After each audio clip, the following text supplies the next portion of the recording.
Madame la Présidente, Madame, Monsieur de la Cour, Mesdames et Messieurs les jurés, je veux débuter ces réquisitions par une question. Ne faudrait-il pas définitivement affirmer qu'aujourd'hui, dans notre société, il n'est pas bon d'être une femme? C'est en tout cas ce que peuvent ressentir ces femmes-là face à vous, aujourd'hui. Car depuis le début de ce procès, nous leur collons des étiquettes. Alors si nous leur collons des étiquettes, allons jusqu'au bout. Femmes violées, femmes séquestrées, femmes exploitées, des femmes en tout état de cause qui ne doivent leur présence ici devant vous aujourd'hui que grâce à l'inquiétude d'un père qui a vu sa fille sur Internet proposer ses services à des hommes dans la rubrique rencontre d'un site Internet. L'inquiétude d'un père. Pourtant, à un moment donné, ces filles-là, elles ont été en rupture familiale, seules, prises en otage dans leur quartier. Affaiblies, elles ont été approchées par Mohamed et Eric, que vous allez juger aujourd'hui, Denzel et Rico, comme ils aiment à s'appeler. Au départ, elles sont tombées amoureuses d'une illusion, juste une illusion, attirées par l'argent facile, en somme un avenir meilleur. Et puis très vite, le désenchantement. Elles ont été happées et manipulées par ces hommes qui ont menacé de diffuser des photos d'elles sur Internet et qui les ont forcées à se prostituer pour payer leurs dettes d'un amour vaporeux. Alors comment de chevaliers sont-ils passés à bourreaux?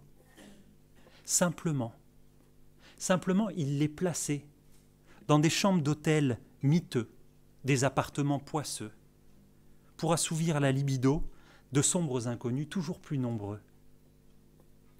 Quand la réalité devenait trop brutale pour elles, allez hop, une rasade de whisky,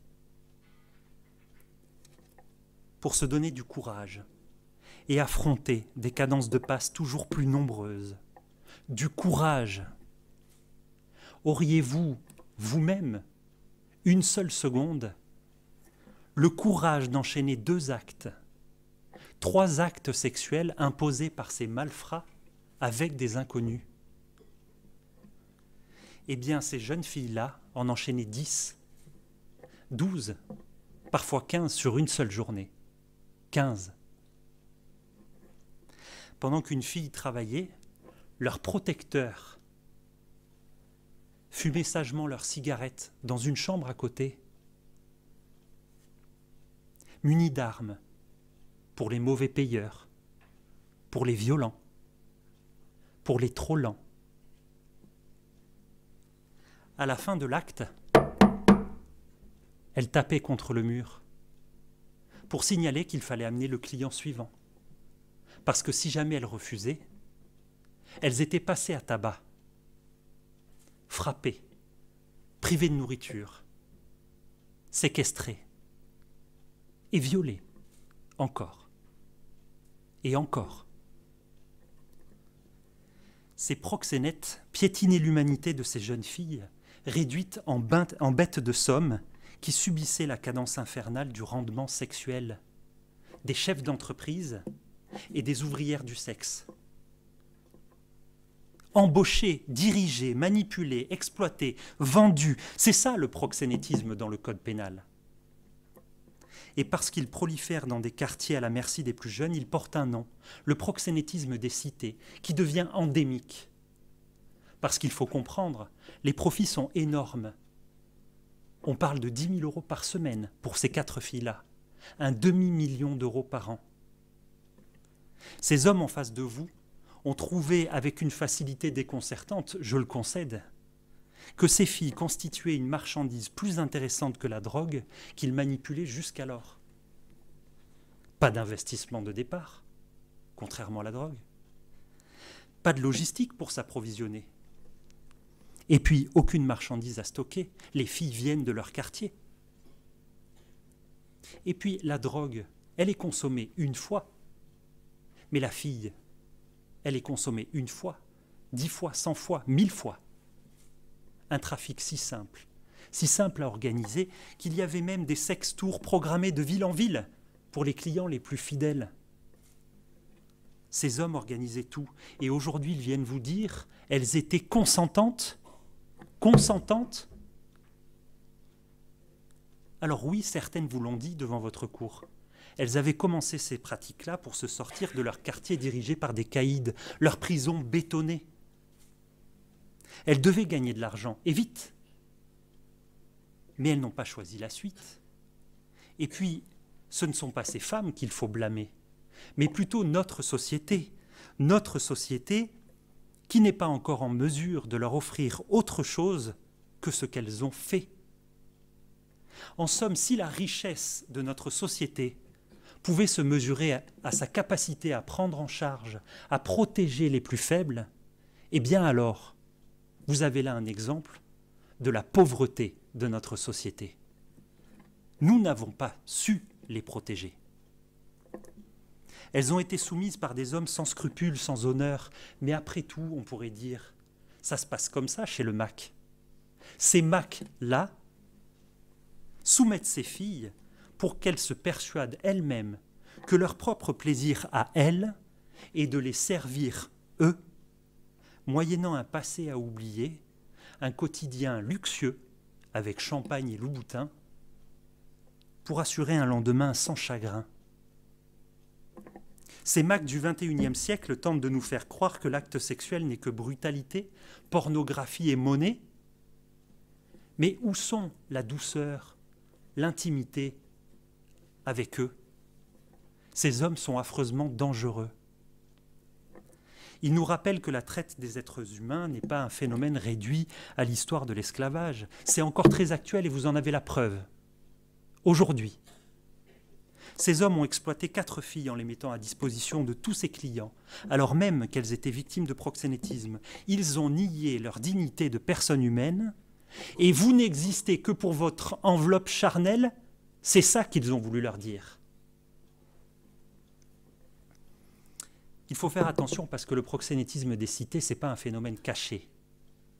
Il se structure sur la place publique, dans des appartements coquets, ou une chambre d'hôtel au néon brisé, où finalement chacun a presque l'assurance d'utiliser ses filles sans jamais être vu. La publicité qui est diffusée sur Internet facilite le lien entre des consommateurs de corps et ces filles exploitées pour assouvir les passions éphémères d'un individu connecté sagement chez lui, dans l'anonymat. Voilà ce qui justifie devant votre cour la présence du site internet des bonnes affaires. Ce site a relayé les annonces de ces 2 proxénètes. Et de la même façon, les gestionnaires de ces sites participent au commerce des corps. Ils mettent à disposition un support ouvert sur le monde et se rendent par là même complices de ces activités de proxénétisme, dont ils tirent un profit faramineux par des annonces payantes. Leur ligne de défense aujourd'hui, c'est quoi? C'est de vous dire, mais nous ne savions pas qu'elles étaient prostituées. Mais attendez, permettez-moi de lire. Massage intense assurant une détente absolue. Moment d'évasion avec possibilité de prendre une douche à la fin. Qui peut douter de la nature des services proposés dans la rubrique rencontre de leur site? Faciliter, banaliser ces entrevues virtuelles conclues par des relations tarifées, c'est ça le nouveau choix de société qu'on nous propose? Les condamner pour ça, les en empêcher, c'est le choix que je privilégie. Alors aujourd'hui, face à vous, et devant leur bourreau, 3 filles seulement, mineures au moment des faits. Fatoumata, 14 ans, Jaël, 16 ans, et Marie, 17 ans. Il faut de la force pour tenir le regard de leurs tortionnaires, de la force. Et il faut permettre aussi à leurs proches d'affronter la réalité et de comprendre ce qu'ont vécu leurs filles, leurs sœurs, leurs amis. Liam est la seule absente de ce procès. Elle n'est pas là aujourd'hui. Comprenez par son absence que le calvaire de ces femmes ne sera pas terminé avec votre décision. Vous rentrerez chez vous, Mais elles, qu'est-ce qui va se passer après?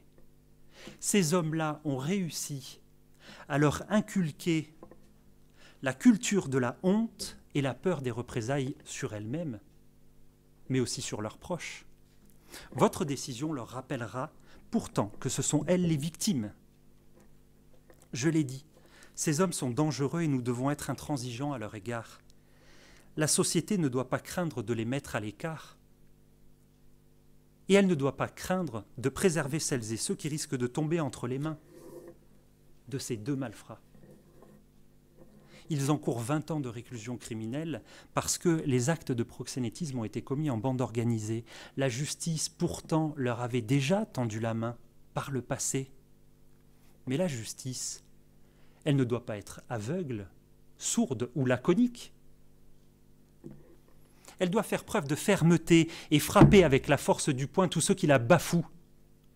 Et je ne pourrai pas accepter, au plus profond de moi-même, que tous ceux exploitant de la détresse humaine soient moins lourdement condamnés que les trafiquants de drogue qu'ils étaient. Ils ont été condamnés pour ça. Je veux appuyer sur l'ignominie de ces deux hommes pour avoir l'infime espoir qu'ils arrivent à mesurer l'ampleur de leurs actes. Alors, Madame la Présidente, Madame, Monsieur, membres de la Cour, Mesdames et Messieurs les jurés, pour toutes ces raisons, je vous demande d'entrer en voie de condamnation et à ce titre, je requiers une peine de 14 ans de réclusion criminelle à l'encontre de Mohamed K. et de Éric V. Concernant le site internet complice de proxénétisme, je requiers sa fermeture définitive et une peine de 1 million d'euros d'amende afin de montrer que notre société n'accepte pas le modèle de relation qu'il distille entre nous. Ce sont des peines lourdes, assurément, j'en conviens. Mais demandons-nous tous si ces peines permettront de rappeler à ces hommes que ces femmes-là ne sont ni putes, ni soumises, ni bétail. Et peut-être, après tout, votre décision permettra aussi de leur assurer qu'elles n'entrent pas dans des cases, ou qu'à tout le moins une seule case pourrait les caractériser, celle des femmes dignes et respectables. Merci.